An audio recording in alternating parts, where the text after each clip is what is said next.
Hey everyone, so I'm back and today I have a new Photoshop tutorial for you and I'm going to be showing you how to edit photos to make them look really moody. For me, a moody image means really like deep colors, really cool colors like blues and purples, like that kind of feel. And the first piece of advice that I have for you, if you want to do this kind of edit, you do need a moody picture to be working on. So if I had shot this image and it was really bright and sunny and maybe it was like a backlit portrait at golden hour and it was like super warm, that's going to be really hard to transform into a moody photo because, you know, the colors are completely different and it might not really suit the final image if you edit it that way. So I'm working on this image today and let's jump into it. So the first thing I like to do is duplicate my background layer just to make sure we always have the original image on hand if we need it. So I like to do that by pressing the shortcut Command J. So that's duplicated. And the first thing I want to do is jump in with our hue saturation and bring the saturation of the image down a little bit. So this is basically going to take out any orange, like pink, warm tones of our image. So this is a bit too much, but just a little bit is good for me. So there. The next thing I want to do is jump in with a curves layer. And I feel like the initial curves layer is super important for the way that the rest of your edit is going to go. So I like to start off with the tonal curve. And I like to give my images a nice S curve, which mats the blacks and the whites and makes it look really kind of film-like. So to do that, this is the blacks, these here are the shadows, this is like your midtones, these are the whites, and these are the highlights of the image.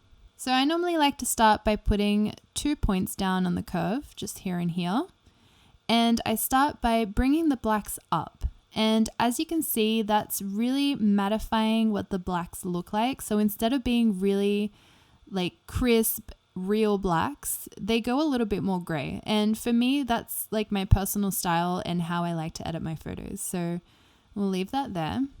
Then I like to bring down the highlights. And that kind of flattens out the whites of the image. So there's nothing that's too bright and nothing that's too dark in the photo at the moment. The next thing I like to do is to bring a little bit of contrast back into the image. So in order to do that, I'm going to grab this point here, which is the shadows, and bring that down. And as you bring it down, you can see that the image is gaining some contrast and it's kind of bringing a little bit of life back into the photo as well. And then her face is really dark, so I just want to bring up the whites. And then once you've got your basic S curve down, I like to just kind of play around with the points, move them up and down to the side until I'm happy with what the photo is looking like.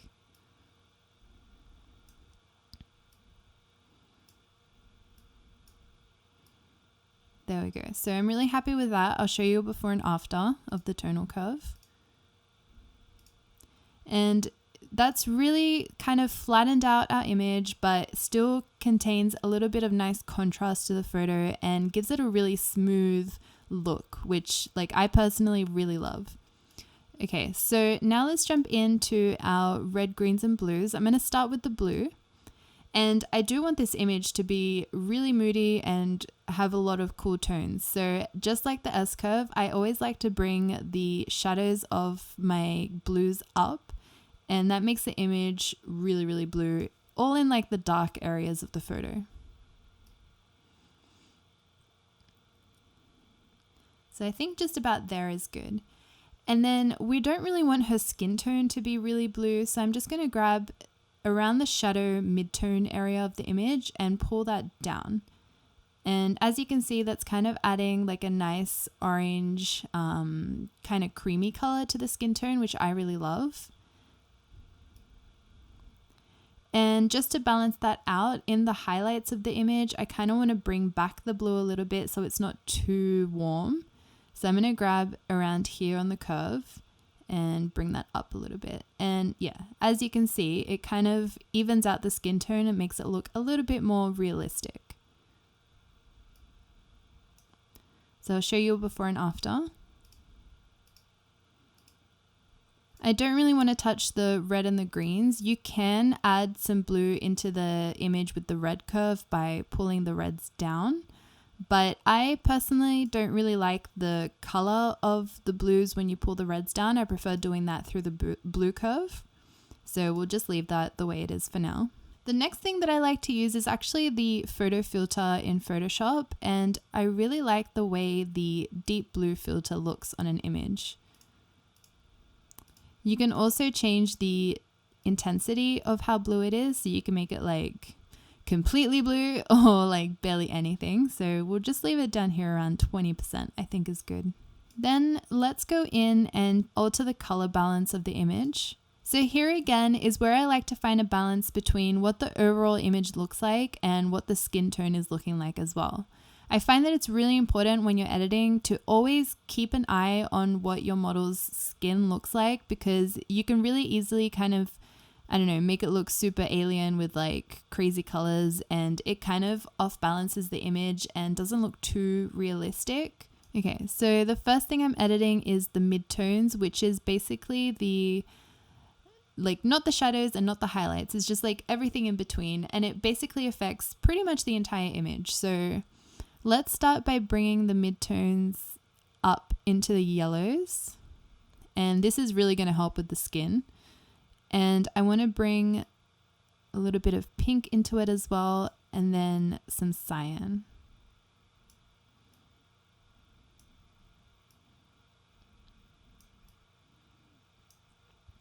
Okay, and then the tone, let's change it to shadows next. And for the shadows, I'm going to bring the blues down.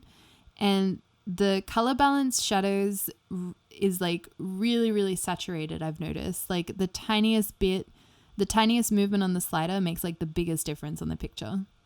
So I'm going to bring that into the blue, and I'll bring a little bit of cyan into it as well.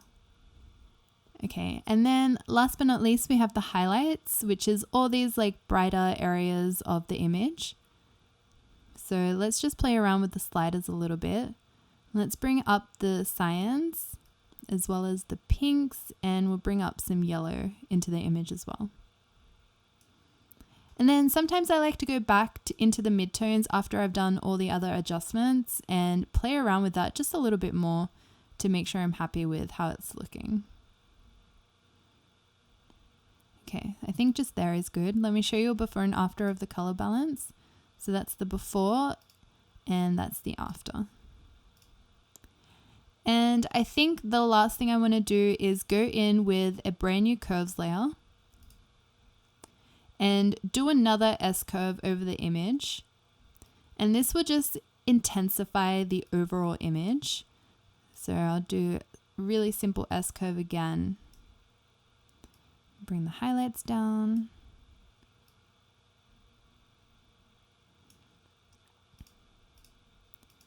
Perfect. And let's go back into the blue curve as well.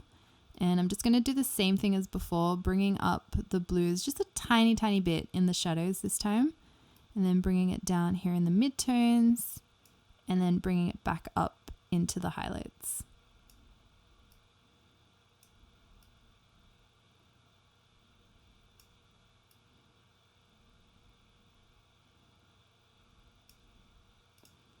And there we have it. If there's any layer that you've done that you think is a bit too intense, you can also bring down the opacity of that layer. So if we don't like what we just did, we can kind of move the opacity around until you're happy with how it blends into the rest of the layers. But yeah, I am really, really happy with how this image turned out. So I'll just show you a before and after.